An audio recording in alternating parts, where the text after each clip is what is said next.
Boxing's Throwdown. My name is Steve Johnson, co-host Aurelio Martinez. I'll talk a little bit about last night's fight card that we had on HBO's Boxing After Dark. Real nice fight. Two nice fights. I say nice, but I'll let you people make your own decisions after seeing them. But they were held at the Forum in Inglewood, California, when we had Matthysse taking on Tewa Kiram, okay, in the main event. The undercard had Jorge Linares taking on Mercedo Gesta. I don't know, Aurelio. Let's talk about Gesta first and Linares. Linares easily handled Gesta. The scorecards were that of, I think the scores that we got him from 118 to 110 twice and 117 to 111. I think that was pretty much on it. I could even win 119 to 110. Yeah, you get a one-sided affair like that, make a boring fight. Mm-hmm. Makes a boring fight, and the public, the boxing public, we're not stupid or anything. So you start questioning, how they put these fights together. They put them on, and they're on the big screen. They're on HBO.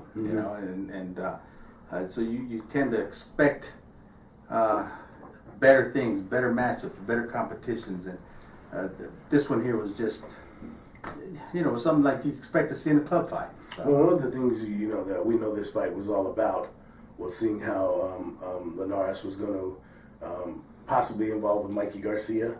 Yep.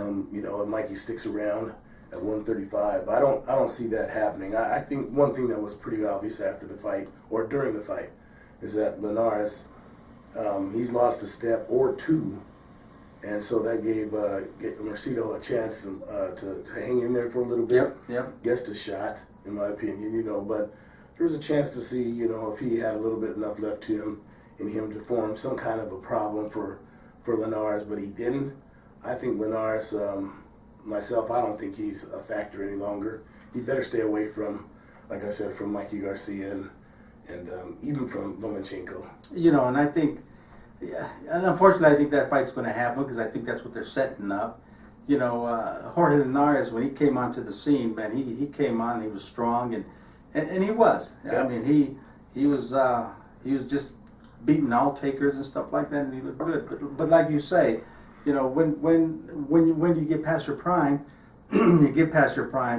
and you're talking about they're making a match between you and a fighter that's at the top of his game, like Mikey Garcia.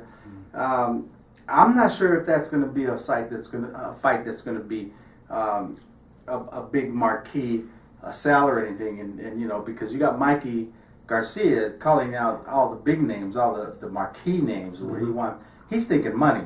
He's talking from Lomachenko to even to Terrence Crawford. I thought I heard he even talking about Anthony Joshua. He's putting his name out there. He said he won't take on anybody. But that's good. I mean, that's good for him. And right now, like I say, he's at the top of his game, and whoever steps in the ring with him,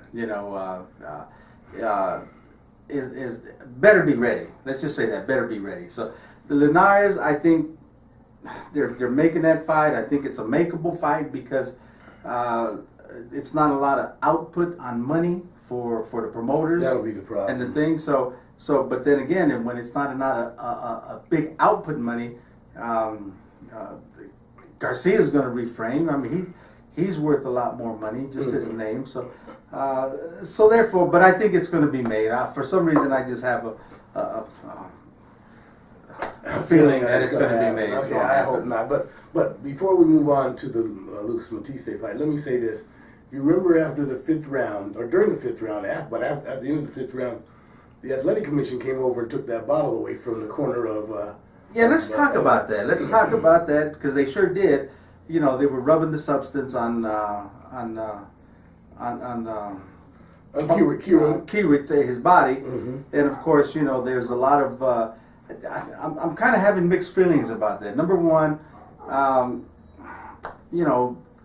how can you say, how can you take something away from a man and say it's illegal when you don't know if it's illegal or not? Well, I'm not even going to get into that. My first thing was I have flashbacks of Panama Lewis. That was the first thing I had. Remember years ago? Well, Panama Lewis. Alexis Arguello and Aaron the Hawk Pryor. Remember when that he gave him, and we heard it on video. Remember, I'll never forget it when Panama said, "Give me that bottle, the one I mix." Yeah. And they gave him the bottle. He came back all full of venom and vinegar. Okay. But it's a tough thing. But like you said, once again, was he breaking rules? I mean, we don't know what's in it, so we'll wait to see. Well, we don't know what's in it, but you can't just say you're breaking rules and take something away from it. It may have just been Vaseline. I don't know. But, yeah, but that's part of the controversy. But there's a controversy. Maybe the inspector, the inspector that's in the corner, maybe he smelled something. Maybe he smelled something like methylatum or Vicks or something, which you don't want to get on your gloves and then in someone's eye or opponent's eye. So that maybe we don't know. Well, we just don't know. Having said that, it didn't help at all because Lucas Matthysse took him apart. Okay, I think we all know about Lucas Matthysse. The thing about him is that he's a tough out no matter who he fights. Yeah. Just because we were all excited and you and I both agreed that he was probably going to put it on Danny Garcia, and Danny Garcia tore his butt up. Yeah. Okay, but he's a tough out, and I think in that case with the Danny Garcia fight, he might have drank that Kool-Aid that the media put out there that he should handle Garcia. Okay, and he might have been a little bit full of himself, but I think now he's got a little bit of reality back to him. But once again, he's lost a step too. So he's always looking to land that big bomb, and he's known for landing the big bomb. Sure he is. And taking somebody out. So we'll get to see how he comes out of that. And it's funny on the knockout.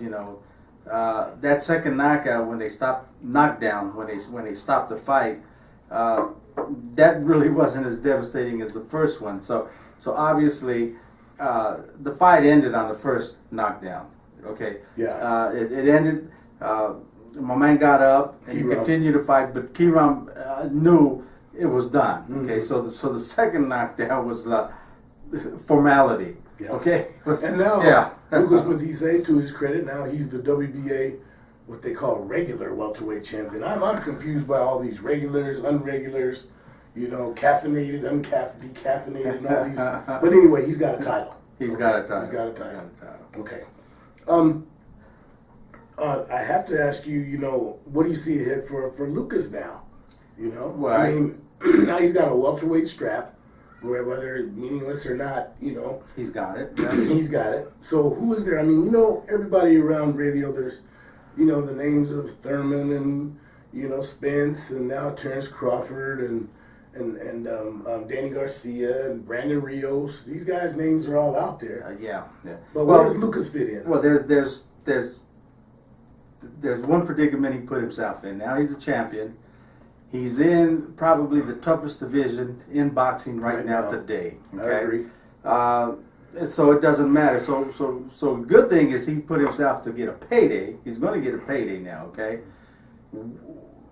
He's not going to be the favorite no matter who he fights. I don't care who he fights at the top dogs. He's not going to be the favorite. He showed that he's lost a step. He showed that he's not what he used to be when he was in his prime. Mm-hmm. But he still has that power. Okay, so one punch changes the game. No matter who you're fighting, when you hit someone, they feel the power, it changes the game. The key is, can he land that? He had problems last night, so one has to worry. But I wouldn't count him out. I wouldn't pick him to win any of them fights against the Spencers, the Crawfords, the even Mikey Garcia or the Charlo, but any of them, any big names, you just can't pick him. Well, if you stick to the welterweight division, the first name that came to my mind is that, just this past week, I think to his credit, I'm in the minority of that, but Keith one-time Thurman said that the fight between him and Earl Spence will not happen in 2018. He actually said that, he's hurt. He's coming off of a major surgery, which he was, on his shoulder, and he said he's going to take a couple of easy fights. Yeah. Now, would Lucas Matthysse fall into that easy fight category? He should. You would think he should, but I'm telling you what, I'm really starting to get a little disappointed with one-time Thurman. Okay, and he's putting a whole new meaning on that one time. And the one time, now what he's doing, he's putting a past tense feeling on a one time, like Okay, at one time, he was one At time. one time. At one time, okay? But, you know, like I say, you really have to keep up your game. And sure, he got injured and he did this, but, you know, when you shy away from someone like that, you know, there's ways to shy away from it and keep your name up there. You know, you just don't flat out say, I'm not going to fight this man. Well, let me say this, and then we'll move on to our second segment. But let me say this. I think that if you have a guy like Keith one-time Thurman, that we all know that he was hurt. His injury's not within question. Right. There's no question that he was Right. injured. To expect him to come back from what all the doctors say was a major surgery and jump right back in the thick of things right off the bat, I think is a little unrealistic. I prefer him to take a couple of fights, but he has to know that he's opened himself up to criticism, because whatever fight he takes, if it's not against one of the top names, he's going to be criticized. Okay, well, there's another step to that. Okay, injuries happen. They happen. Then we'll end the segment and go. The injuries happen, but the sanctioning organizations, WBC, IBF, WBA, WBO, they have all rules and regulations. You have to defend that title in such a amount. They don't say, if you get hurt, you get an extra 2 years to hang on to that. There's other talent out there that wants that belt. So if you have the misfortune of getting hurt and you can't fight and defend against number one contenders or other champions, okay, then you got to be stripped according to the rules. Okay, that's what he's looking at. And then you have to come back. They strip you, and then you have to make your way back when you get healthy. I agree. Unfortunate, but that's the way it is. All right. So, well, that's the end of our first segment. We'll be back in a hot second with our second segment, where we're going to continue to talk about some topics of things up and coming, and we'll talk about the upcoming fights that we have. Next week we have a fight that should be a little bit interesting. We'll talk about that. So we'll be back. Go freshen up your coffee, grab another bowl of popcorn and a radio, as we do with every segment of the Inside Boxing Throwdown. keep them hands up. Keep them up, baby.